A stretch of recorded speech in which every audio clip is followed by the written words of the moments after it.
అది only because మీరుంటే మేము విల్ హ్యావ్ ఫన్.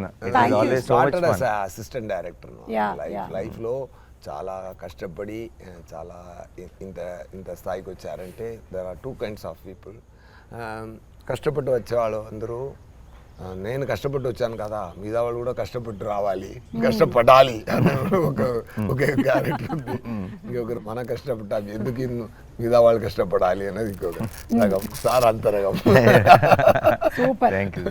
సో ఈ సినిమా మొత్తము ఆ కోపం మీద బేస్ అవుతూ ఉంది కదా, ఆ శనివారం అనే కోపం. అంటే అందరికీ అన్ని నవరసాలు మన లైఫ్లో ఒక భాగమే, ఒక్కొక్కసారి ఒక్కొక్కటి వస్తూ ఉంటుంది. సో కోపం వచ్చినప్పుడు మీ రియాక్షన్స్ ఏంటో ఒకసారి తెలుసుకుందాం అనుకుంటున్నాను.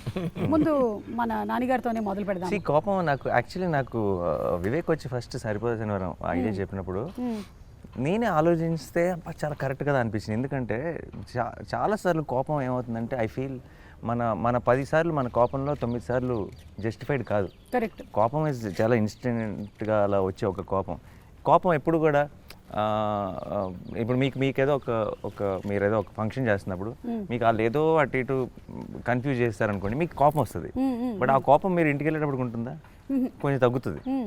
ఇంకొక 4 days తర్వాత మీరు 3 events చేసేటప్పుడు అసలు గుర్తుండదు. బట్ కోపం ఏంటంటే మనం అప్పటికప్పుడు ఇమీడియట్గా రియాక్ట్ అయిపోతాం చాలాసార్లు, అండ్ ఆ రియాక్షన్ని వెనక్కి తీసుకోలేం. Correct.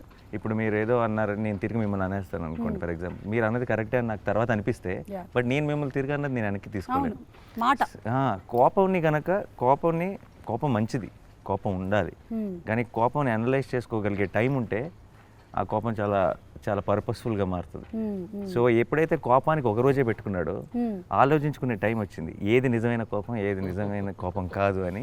So I thought that idea itself was also in a way మన గురించి మనం తెలుసుకునే ఒక అవును కదా నిజమే కదా రియాక్ట్ అవ్వకుండా మన నిజంగా మనకు కూడా ఒక రోజు సరే ఈరోజు ఇలా కోపం వచ్చింది అనుకుంది నాకు ఎవరి మీద, నేను ఒక రోజు కోసం ఆ వీకెండ్ వరకు ఆగి కోపం ఇంకా ఉందా లేదా అని చెక్ చేసుకొని అప్పుడు రియాక్ట్ అవుదాం నేను ఫిక్స్ అయితే ఐ థింక్ లైఫ్లో సగం నాన్ సెన్స్ కట్ అయిపోతుంది, సగం అన్నెసెసరీ విషయాల మీద రియాక్ట్ అవ్వడం కట్ అయిపోతుంది.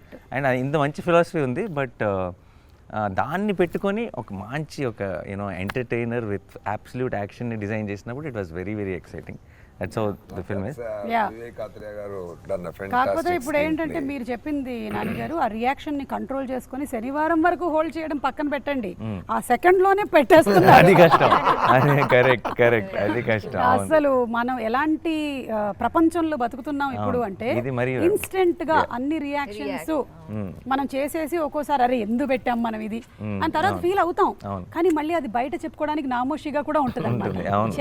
అవన్నీ వాళ్ళు కూడా ఉంటారు ఎప్పటికీ, బట్ డెఫినెట్లీ దాన్ని సపోర్ట్ చేసుకునే వాళ్ళు ఉంటారు, తప్పని తెలిసినా సరే అన్ని రకాల మనుషులు ఉంటారు. But I feel this is a nice thought. ఇది కనుక సటిల్గా సినిమా చూస్తున్నప్పుడు కొంతమందికి కనుక రీచ్ అయితే I think it will be a beautiful thing for the film.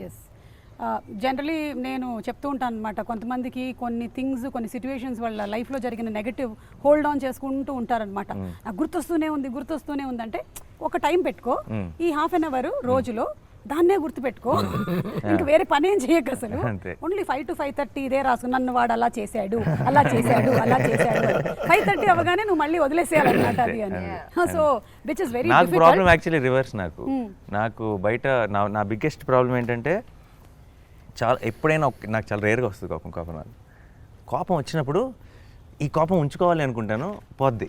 అవునా? పోయిందని డిసప్పాయింట్ అవుతా, కోపం పోయిందేంటి, what do I do with this, I want to hold on to it because నాకు చాలా కోపం వస్తా. అంటే నాకు కోపం వచ్చిందంటేనే అది ఏదో చాలా పెద్ద ఎవరో ఏదో తప్పు చేశారని అర్థం.